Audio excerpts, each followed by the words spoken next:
Bien le bonjour à toutes et à tous, Valentin Enfant avec vous pour ce point de marché du mardi 15 mai 2018. Comme vous avez pu le lire, nous avons des tensions commerciales entre les États-Unis et la Chine qui semblent légèrement se détendre suite au tweet de Donald Trump ce week-end que nous allons voir dans un petit instant. Avant toute chose, je vous invite à prendre connaissance de l'avertissement égale ce risque. Le trading avec effet levé amplifie toujours les gains et les pertes. Un compte risque limité présente un risque de perte du capital investi. L'investissement sur compte titre présente un risque de perte en capital. IG fournit exclusivement un service d'exécution d'ordre. Cette présentation est interprétative et ne saurait être considérée comme un conseil ou une recommandation. Alors avant de poursuivre ce point de marché, je souhaite vous rappeler que je serai absent jeudi et vendredi de cette semaine. Et donc mon dernier point de marché de cette semaine sera demain, mercredi matin, et le suivant sera par la suite donc le lundi matin. Voilà, alors bonjour à vous Raymond, j'espère que vous allez bien. Lagdar, que je sais également, Didier, Edgy, bonjour à vous, Luc, bien le bonjour à vous également. Eliane, alors USD Yen vente à 110, oui, moi je suis voilà toujours baissier à 110. Eliane, personnellement, nous allons analyser l'USD Yen ensemble, mais ma perspective est plutôt baissière tant que l'USD Yen se situe sous 110.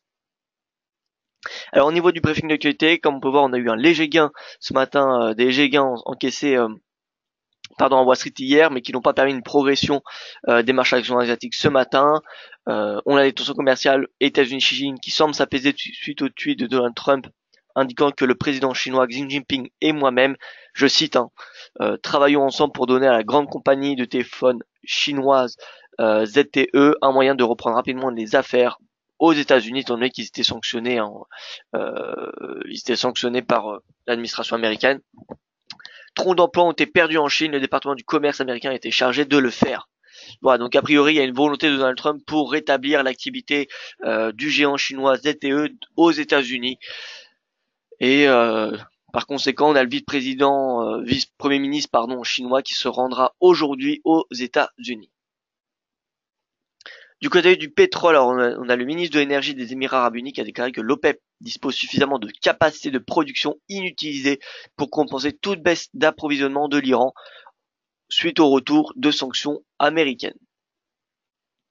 Et enfin, on a eu le rapport mensuel de l'OPEP qui a révélé une prévision revue à la hausse de la demande mondiale de pétrole pour cette année à 98,85 millions de barils par jour et la production de l'OPEP qui est a priori, alors attention, ça à prendre avec précaution ces chiffres parce que ces chiffres sont publiés par l'OPEP, donc en soi elle peut dire un peu ce qu'elle veut de l'organisation. Mais donc la production de l'OPEP aurait été de 31,93 millions de barils par jour, donc en clair encore plus que l'objectif qui était de 32 qui est de 32 millions. Et enfin, on a le gouverneur de la Banque de France, François Villeroy, qui est plutôt considéré comme un membre dovish de la BCE, qui a indiqué qu'il s'attend à ce que le QE s'arrête cette année et une première hausse des taux d'intérêt en 2019. Voilà, donc ce n'est pas rien quand c'est quelqu'un de dovish qui dit cela. Bonjour à vous Christian, bonjour à tous ceux qui viennent nous rejoindre, bonjour Frédéric, j'espère que vous allez bien. Donc résumé de la science américaine asiatique, comme vous avez pu le voir, on a eu plutôt des marchés actions américains dans le vert, on n'a pas eu une forte progression, on a plutôt quand même une hausse avec une surperformance du Dow Jones, le Dixie qui a pris 0,15%, excusez-moi, ça devrait être en vert, le rendement du TINOD qui a évolué au-dessus des 3%, ouais, dorénavant à 3 et au-dessus. Et ce matin, on a le yen, le gold, le nickel, le Hang Seng qui sont tous les quatre dans le rouge. Au niveau du calendrier économique, donc on a eu le PIB, l'Allemagne qui est ressorti, donc léger ralentissement en non saisonnalité ajustement. 1,6 compte 2,3% lors de la précédente publication.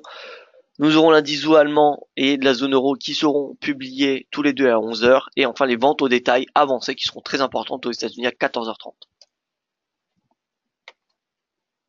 Voilà donc pour les rendez-vous de la journée. Alors, il y a quelques semaines, la bourse chinoise a annoncé un contrat futur sur le pétrole pour concurrencer le Brent et le WTI. Est-ce que tu saisis ce contrat marche et a pris des parts au WTI et Brent? Alors oui, tout à fait Didier. En fait, on a écrit sur CDFX un article à ce sujet avant qu'il sort le contrat chinois. Donc il est sorti en fin mars ce contrat chinois. Donc, il y a plusieurs types de contrats. plusieurs types de contrats de pétrole. Les plus connus sont le Brent, le WTI. Il y a aussi le Oman, il y a aussi celui de Dubaï. Ouais, il y en a un tas. Sauf qu'ils ont toute la particularité, enfin tous les majeurs ont la particularité d'être cotés en dollars. La Chine, c'est le premier consommateur mondial de pétrole devant les États-Unis. Et pour se protéger, on va dire, un petit peu du dollar et plutôt pour pouvoir maîtriser, elle a lancé un contrat futur à la bourse de Shanghai qui est coté en yuan.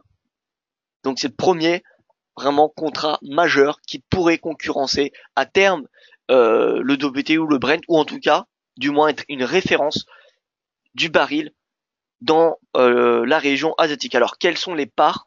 Eh bien écoutez, démarrage en fanfare de ce contrat, je vais vous trouver les chiffres que j'ai enregistrés il n'y a pas longtemps. Alors,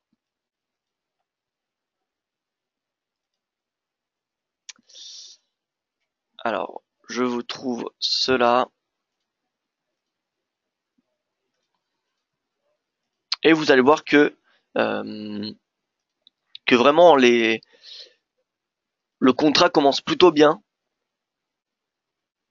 Le contrat commence plutôt bien.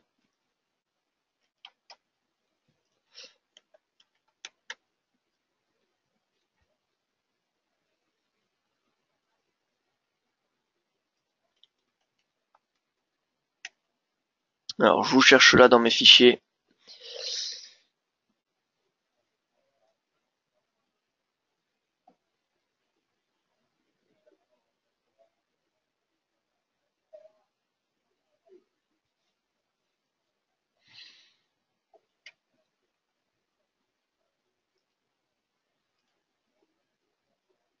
Bon, a priori, bon, c'est en train de charger, c'est en train de faire la recherche, mais de tête, c'est sur un mois glissant du début de la cotation du contrat, c'était le 26 mars, il me semble, ou 23, je me souviens plus exactement. Bref, fin mars jusqu'à fin février, on avait à peu près un tiers des volumes sur Shanghai. Enfin, les volumes du contrat chinois représentaient un tiers des volumes du WTI, euh, comment dire, ridicule. Alors que en comparaison, le yuan, enfin le Oman, c'est vraiment, il y a quasiment aucun échange, c'est vraiment pinette par rapport au WTI ou au Brent. Alors voilà, j'ai le fichier et voici donc c'est sur le site de l'agence américaine. Alors attention parce que au niveau des open interest, on a le double qui est réalisé. Il faut diviser cette somme en deux parce que la méthode de calcul sur Shanghai, la bourse de Shanghai est différente. Mais donc regardez les volumes. Vous voyez que les volumes, average daily volume, sont plutôt, comment dire, assez bons. Ce qui est plutôt une bonne chose pour ce contrat. Ça pourrait donner de la crédibilité au contrat de Shanghai. Et par ailleurs, depuis qu'elle s'est sortie du contrat, c'est pour ça que les sanctions américaines sur l'Iran n'auraient peut-être pas le même impact sur la production iranienne de pétrole que avant 2015 lorsqu'il y avait les sanctions internationales. Parce que maintenant, au lieu de vendre en dollars, l'Iran peut vendre son pétrole en yuan. Alors, certes, en termes de monnaie de change, c'est pas la même garantie, mais vous voyez que elle a une alternative dorénavant, alors qu'avant c'était en dollars. Voilà donc pour ces chiffres. On passe sur la plateforme de trading. Alors les Chinois ont bien réussi leur coup sous contrat sur le pétrole. Alors plutôt, bon, en tout cas c'est un très très bon démarrage. Ce n'est que le début, mais on peut très bien imaginer que dans 1 ou 2 ans, ça devienne un pétrole, tradé par la région asiatique, ou en cas de protection du dollar. Maintenant attention, voilà, acheter du pétrole en yuan. Faut savoir quand même que le yuan est quand même on peut le dire, il est manipulé par la banque chinoise selon ce que le gouvernement souhaite, ce que le gouvernement chinois souhaite. Donc les investisseurs n'ont pas du tout la main sur le yuan, alors que le dollar, il est beaucoup plus, il est moins influençable.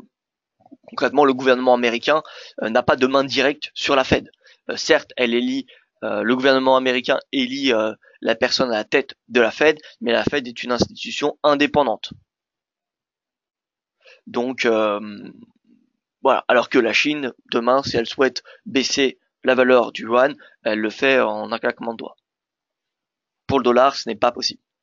Comme pour l'euro ou pour voilà, c'est les autres devises majeures. Bref, on a l'euro qui est venu toucher les 1,20 hier. 1,20. Bah, je pense que la résistance, je n'exclus pas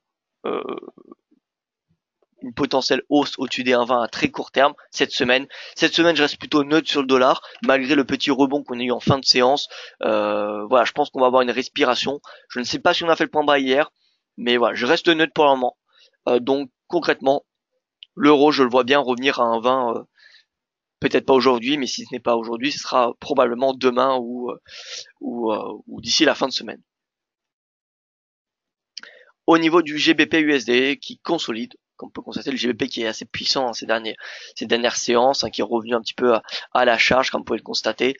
L'euro également, vous voyez que l'euro a bien progressé. On a le franc suisse qui continue de diverger. Le momentum qui continue d'être haussier, le prix qui commence à progresser, la moyenne mobile à 20 moyenne mobile à 20 jours qui n'est pas sur le graphique.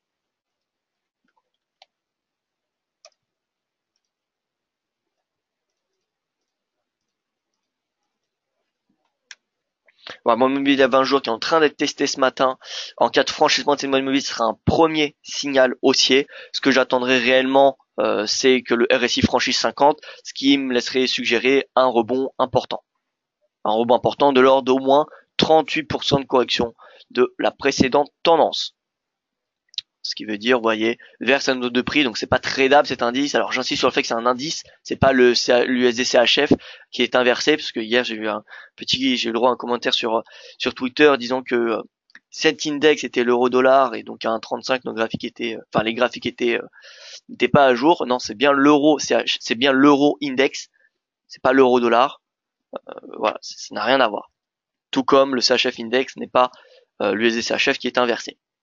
Voilà, donc l'USD CHF, ce que nous permettrait d'envisager un RSI au-dessus de 50, c'est une perspective haussière jusqu'à cette zone-là. Donc tant que en fait le franc suisse index ne sera pas retourné dans cette zone de prix, on pourra continuer à payer le CHF. En tout cas, le franc suisse n'est pas une devise à vendre à court terme pour le moment. L'USD, vous voyez, rebond sur cette oblique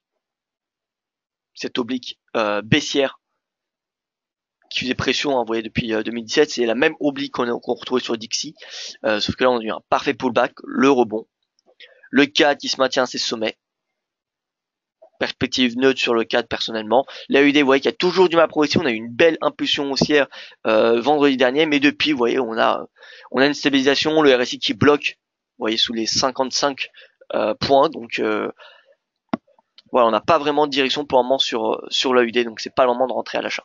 Et le NZD qui continue à baisser. Alors attention, ce matin il est sur une oblique. Il est sur une oblique haussière qui vient chez les points bas de 2015 et de 2017. Donc on a peut-être enfin tendance baissière. Ce n'est pas pour autant qu'il faut acheter le NZD maintenant parce qu'on n'a pas de signaux bullish. Voilà, c'est pas parce que le prix est sur un support qu'il faut payer le prix. Il faut attendre des signaux haussiers.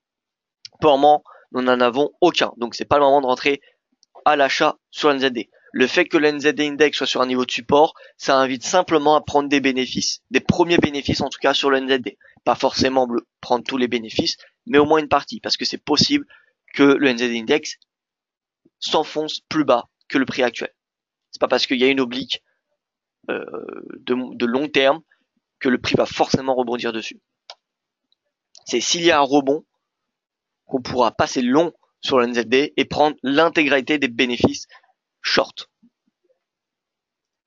Et le yen, alors le yen qui a du mal à progresser, il est revenu sur ce support qui est, alors ce support en bleu, c'était l'ancien plus haut de cette période de consolidation, si je puis dire. Et on a RSI à 50, 49,45 en intraday.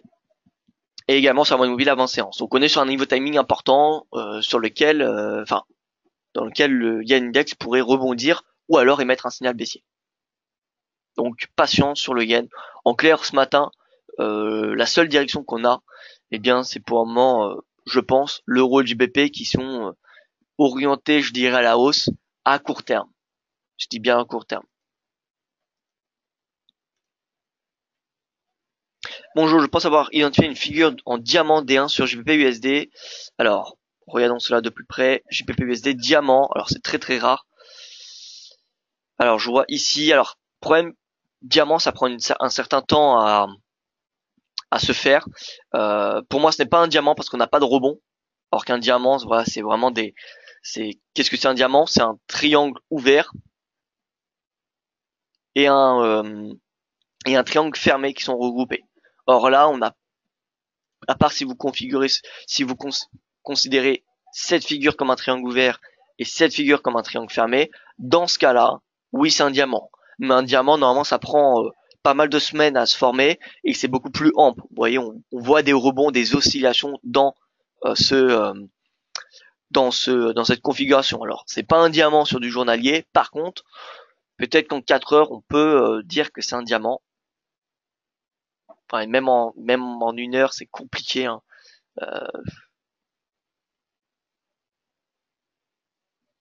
Alors, pour moi, ce n'est pas un diamant. Peut-être pour certains, ça en est un. Mais pour moi, un diamant, ça prend à peu près 1 mois à se former. Et c'est vraiment un triangle ouvert et un triangle fermé qui se regroupent. Or là, personnellement, pour moi, ce n'est pas un triangle. Il n'y a pas de triangle ouvert, de triangle fermé. Ça n'a pas pris assez de temps pour en former un. Alors bonjour François, bonjour à tous ceux qui viennent de nous rejoindre. Ma position dont j'avais parlé hier sur USD Yen a été clôturée ce matin pendant que je dormais à l'objectif de 109,80. Ça fait toujours plaisir quand on se connecte sur la plateforme de voir les gains de la nuit. Alors oui, c'est vrai, ça fait très plaisir. Mais félicitations à vous, hein, Didier. Félicitations pour ce trade. Donc l'USD Yen 110, moi je passe à la vente à 110 pour du long terme, hein, vraiment.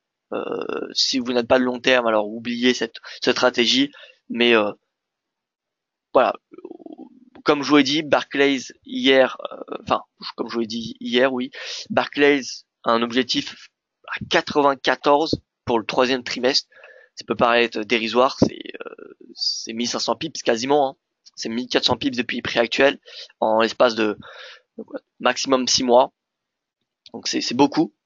Mais je rejoins en tout cas dans la direction, dans la tendance, je rejoins l'opinion de Barclays. Je ne serais pas surpris si on retrouve 105 d'ici quelques semaines et même plus bas. Parce que le rebond du dollar, faut pas l'oublier, c'est un rebond de court moyen terme. Ce n'est pas un changement de tendance. Hein. Enfin, en tout cas pas pour moi. Donc voilà. Et regardez, on a une divergence baissière sur le Dixie que je viens de constater. Dixie. Voilà.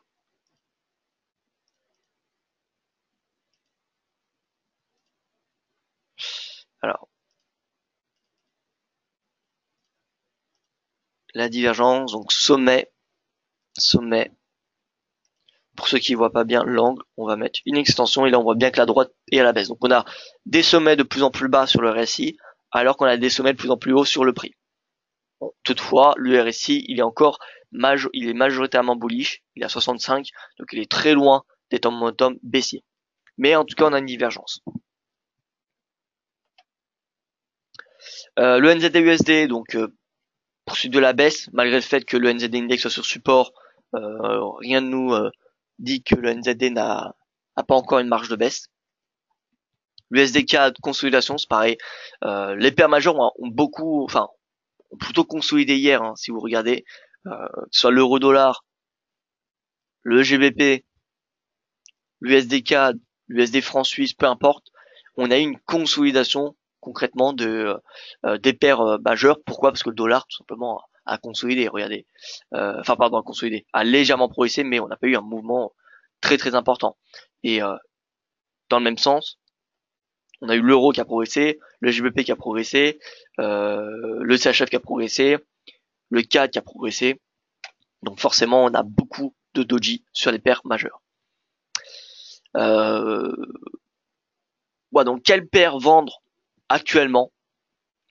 Alors j'ai du mal à répondre à cette question depuis le début de la semaine, parce que voilà, on a le CAD qui a ses sommets, mais qui n'émet pas encore de signaux baissiers, pardon. Le franc suisse est sur support, et on commence à avoir une divergence, donc c'est pas la devise à vendre sur du court terme. Le GBP est aussi sur du court terme, enfin, on va dire rebondit sur du court terme. L'euro également. L'AUD, on n'a pas de signaux baissiers sur du court terme. Le NZD, il est sur support. Donc est-ce que c'est le meilleur moment de vendre lorsqu'on est sur un support, enfin de rentrer à la vente quand on est sur un niveau de support? Non. Et le yen est sur un niveau de support également. Donc voilà, j'ai du mal à, comment dire, engager une position vendeuse sur le FX depuis le début de la semaine. En tout cas sur du court terme. C'est pour ça que je préfère me rapatrier depuis le début de la semaine, vente euro-dollar et vente USD-yen sur du moyen terme, parce que voilà, l'euro, certes il y a un rebond à court terme, mais je pense qu'à moyen terme, il va d'ici cet été. Hein, voilà, je pense qu'on a un mois où on a l'euro qui va encore être sous pression, et peut-être l'euro-dollar, en tout cas c'est mon objectif, c'est mon scénario, l'euro-dollar pourrait rejoindre 1,17, 1,16. Et l'USD-yen, comme je vous l'ai dit, à plus long terme, les 105. Mais à court terme, voilà, depuis le début de la semaine, je vois vraiment pas quelle devise vendre, quelle devise, il n'y a aucune devise qui émet un signal baissier. Un avis sur l'AUD-USD pour un retracement possible de la baisse en UT15. Alors, AUD-USD, UT15. Alors, retracement de Fibonacci, ça peut paraître bête, hein, le fait d'utiliser tout le temps les retracements de Fibonacci, mais je vous rappelle, la théorie, c'est que les retracements de Fibonacci sont des niveaux de retracement psychologiques, tout simplement. Bah, ça ne sert à rien d'aller plus loin, c'est des niveaux de retracement psychologique. C'est-à-dire que Fibonacci a constaté qu'il y a une certaine série de nombres qui a un impact psychologique. Et donc le marché retrace généralement, on voit un retracement de 38 voire 60%, voire 62% pardon, d'une tendance. 50%, je vous rappelle, n'est pas un chiffre, n'est pas une suite de Fibonacci. Il a intégré à l'indicateur parce que voilà, 50% dans l'idée, c'est également un retracement psychologique, donc il est intégré au seuil Fibonacci dans tous les indicateurs, mais ce n'est pas une suite des nombres de Fibonacci. Voilà, donc là on peut voir 38% rebond. Donc voilà, c'est possible qu'on a du coup un rebond de la UD. Là on a les points hauts, donc c'est pas forcément utile. Bon, en tout cas on a un support à 0,75, c'est également un seuil psychologique. Si on a un franchissement des 0,75, ça sera cette zone à 0,74, on va dire 90, qui sera intéressante en tant que support.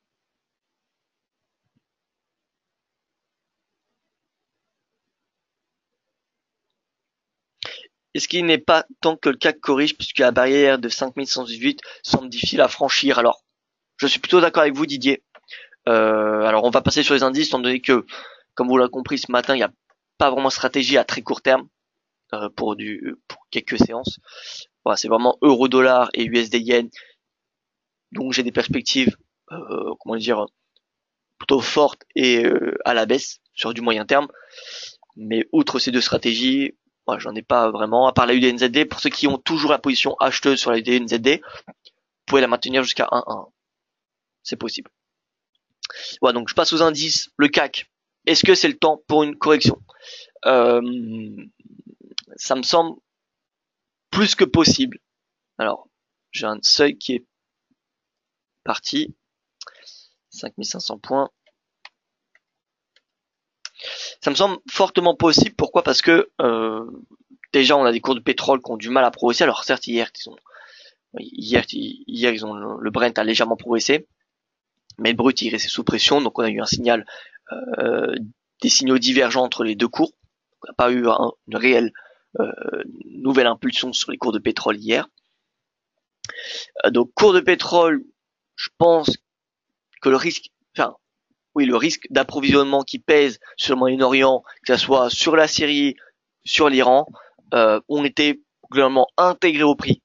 Donc je ne vois pas quels pourraient être les nouveaux moteurs d'une hausse des cours de pétrole, à part si, voilà, dans un mois, je vous rappelle, il y a l'OPEP qui se réunit, l'OPEP+, pardon, qui se réunit pour décider ou non d'une poursuite d'un accord de jade à production. Donc pour moi, c'est le prochain catalyseur majeur avec la position qu'adoptera l'Union européenne au niveau de l'Iran, parce que on a les États-Unis qui sont en discussion avec l'Union européenne pour retravailler un accord des sanctions contre l'Iran, même si on a eu les principaux leaders comme le président français, chancelière allemande ou le premier ministre du Royaume britannique, pardon, qui ont indiqué que l'accord fonctionnait. Mais a priori depuis ce week-end, on a Steven Mnuchin, je sais pas comment on le dit, mais en tout cas, voilà, un officiel américain qui est en discussion avec les membres de l'UE pour discuter un petit peu des possibles nouvelles sanctions contre l'Iran. Donc voilà, si on a des nouvelles, la position de l'Union européenne sera, je pense, importante pour les cours, parce que ça n'a pas été intégré au marché. Et comme je vous l'ai dit, donc la prochaine réunion de l'OPEP aura lieu en juin. Pour moi, c'est les deux prochains facteurs. Donc, pétrole, plutôt une perspective neutre, voire baissière, à moyen terme. Et donc le CAC, vous voyez qu'il a de plus en plus du mal. On voit des mèches de plus en plus importantes, ce qui est signe d'indécision. D'ailleurs, si on regarde la force relative, comme vous pouvez constater depuis le début du webinaire qui est en bas, force relative avec le S&P, et bien depuis que le DAX a atteint, regardez, les 5500 points, voyez ce seuil, on a la force relative qui est en baisse, qui indique que le CAC sous-performe dorénavant le S&P, ou à l'inverse que le S&P surperforme le CAC 40. Donc voilà, depuis qu'il a atteint les 5500, le CAC n'est plus vraiment intéressant à payer.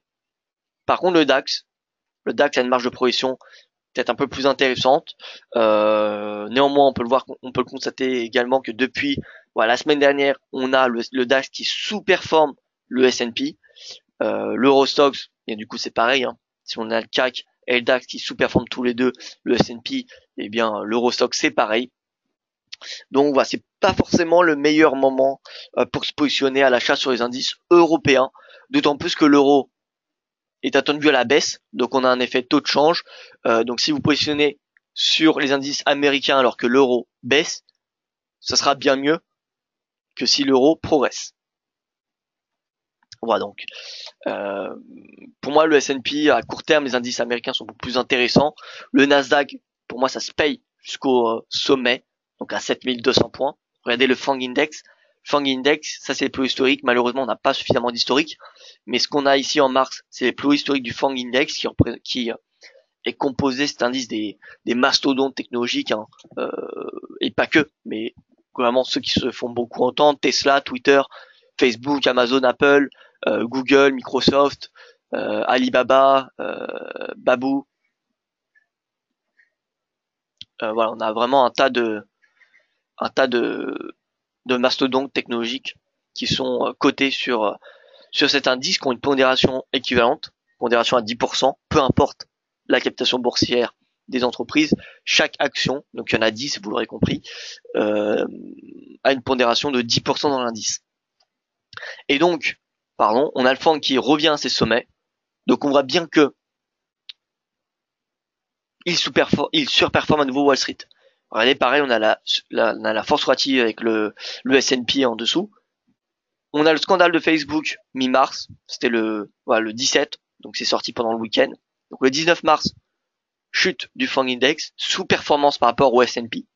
Et depuis le début avril, on a les mastodontes qui surperforment à nouveau, et c'est réellement depuis la fin avril qu'on a, vous voyez, le moteur, les mastodontes qui retirent les indices vers le haut. Donc c'est pour ça que Nasdaq, je l'attends à 7200 d'ici les prochaines semaines, et le S&P 500 2800. Voilà, donc 2800, ça devrait être plus, Wall Street, ça devrait être plus intéressant à trader à l'achat que le CAC. En tout cas, il y a moins de risques, selon moi, à la baisse sur les indices américains qu'européens pour le moment, sur du court terme.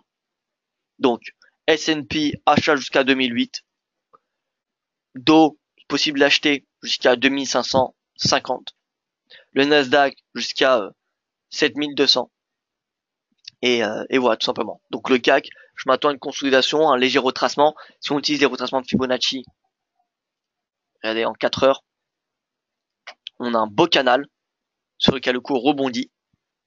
Et donc, on utilise les retracements de Fibonacci. Et là, vous voyez, 38%. Eh bien, on pourrait avoir une correction en retracement du CAC jusqu'au sommet de février, à peu près. Donc vers les 7375. C'est possible que le CAC revienne à ce niveau de prix.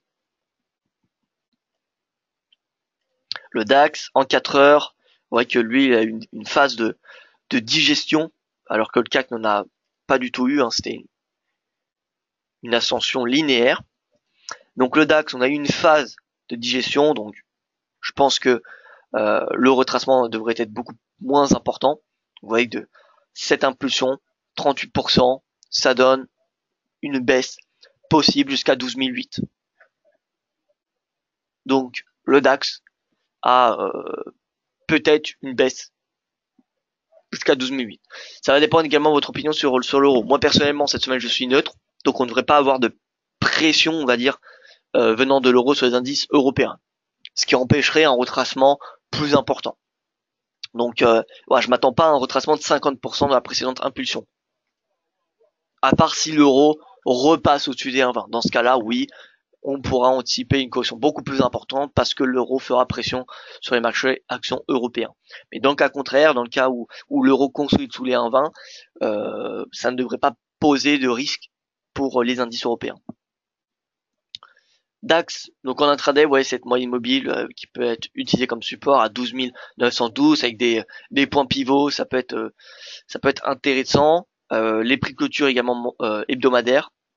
Vous voyez les niveaux hebdomadaires qui sont en orange sur le graphique. Donc, support aux alentours des 12 863, résistance vers les 13 000. Pour le DAX, c'est pareil, en hebdomadaire. Donc concrètement, on a les 5500 qui sont le support, qui est le support majeur à court terme. Et la résistance, c'est les 12 550. Donc ça me semble possible concrètement de vendre le CAC à 12 000, le CAC à 5 550 points. Parce que pour moi, comme j'ai dit, il n'y a pas de catalyseur qui viendrait soutenir les actions européennes. Donc 5 550 ventes du CAC. Et au niveau donc des matières premières, on a l'or qui est sous pression. Alors là, hier, je m'attendais plutôt à une hausse jusqu'à 1300 pour cette semaine. Ça me semble dorénavant assez loin, étant donné que ce matin, il est proche des 1310. Tout va dépendre, comme vous le savez, du dollar. Si le dollar, en effet, a fait son point bas hier, l'or va continuer à s'enfoncer vers 1300. Dans le cas où le retracement du dollar n'est pas terminé et que le DXY va tendre vers les 92 points, et bien s'il revient à 92 points, ce DXY, on aura l'or qui reprogressera, donc il reviendra vers 1320 assez rapidement.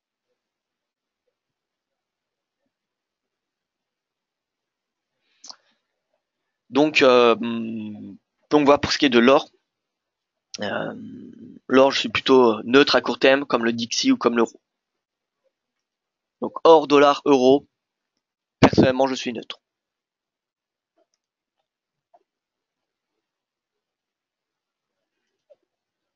Alors Pascal qui me dit bonjour, désolé du retard, alors je passe pour te passer le bonjour. Bien écoutez, merci Pascal, merci à vous, bien le bonjour à vous également.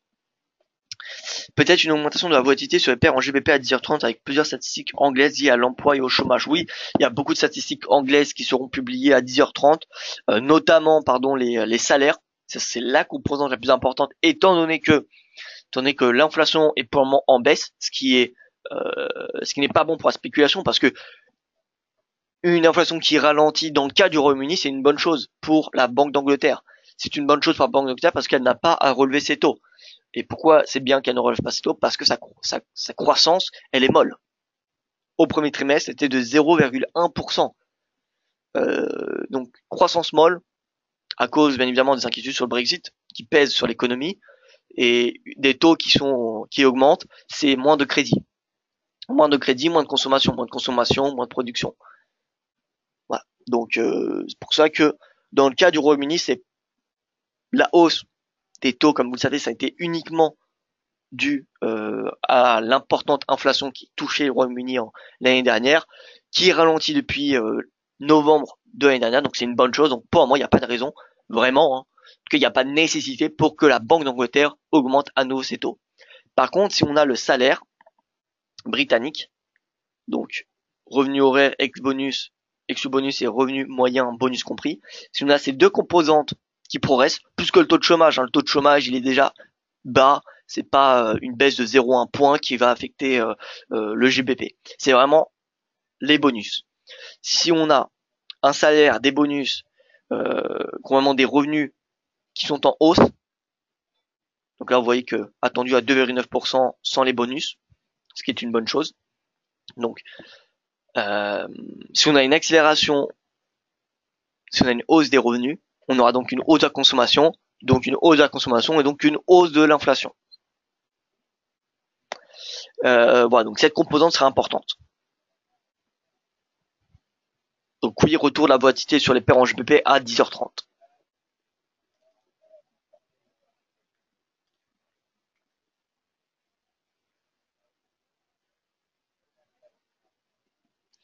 Et donc voilà, écoutez, moi je n'ai pas de stratégie à vous proposer sur du très court terme aujourd'hui et depuis le début de la semaine. J'espère que j'en aurai demain. Tout va dépendre des configurations, hein, tout simplement. Pour le moment, on a sur tous les devises index, on n'a pas réellement de nouveaux signaux. Soit ils sont sous résistance, soit ils sont sur support. Donc voilà, on voit qu'on est dans une période de transition et à mon avis d'ici quelques séances, probablement la semaine prochaine, hein, très probablement, on aura des nouvelles impulsions. Bon, et donc comme le dit François, je rappelle, jeudi, vendredi, je ne serai pas là, pas de point de marché pour ma part, jeudi, vendredi. Mon dernier de la semaine sera demain matin. Donc n'hésitez pas à me rejoindre demain matin pour pour ce dernier point de marché de la semaine. Et le prochain sera donc ensuite lundi. Pour ma part, hein, il y en aura d'autres de Yoav Nizar, ne vous inquiétez pas. Voilà, écoutez, merci à vous pour votre attention. Je vous souhaite une excellente journée et voilà, soyez prudents sur les marchés et donc à demain pour le prochain point de marché.